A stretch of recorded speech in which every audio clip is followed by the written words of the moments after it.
Here's the one thing you are not doing for effective plant-based weight loss. You are not solely sticking to your designated meal plan as much as you actually think you are.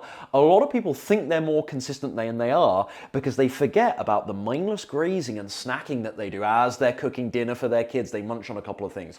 The couple of cashews that they grab when they're running out the door or just between Zoom meetings. A lot of people conveniently forget these things. And yet in isolation, what, a couple of cashews, you know, the couple of sips left of your daughter's milkshake, for example, that you have. In isolation, these things might be very little in the way of calories, but you top these things up over the course of the day, and they might well be enough to tip the scales, pardon the pun. They might well be enough to make sure weight loss isn't sadly happening for you, or even if it is, perhaps at a much slower rate.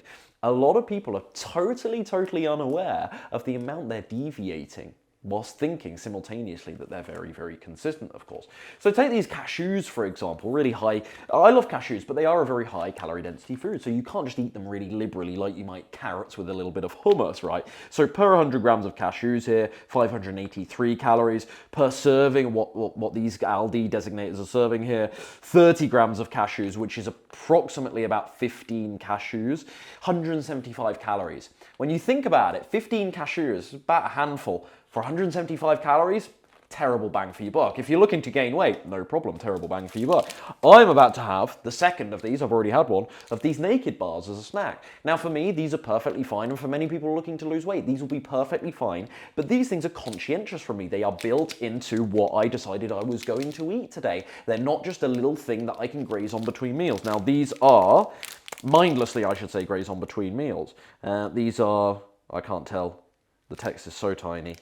Well, I know from memory these are about 110, maximum 120 calories per bar. Now again, that's fine because I factored it in. I know what I'm doing with this and I'm not desperate to lose weight anymore. But if you are looking to move down the scale right now, that doesn't mean you can never eat naked bars or Lara bars or any of these health bars, the ones that are genuinely fairly healthy for you anyway. It doesn't mean you can never eat cashews again.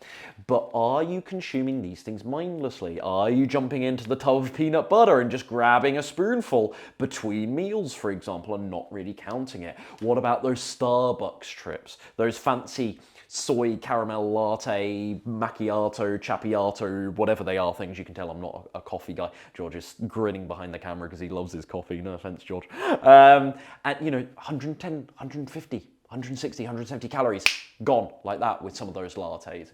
And people are simply unawares of how much they're actually deviating. No, I'm being really consistent, Ryan. Are you? Are you really? These things could really be holding you back. As always, if you want more help from me, veganslimandsustain.com to learn more about my program, where I've now helped over 230 vegans and plant-based dieters lose at least 20 pounds in 12 weeks working with me since 2020. veganslimandsustain.com.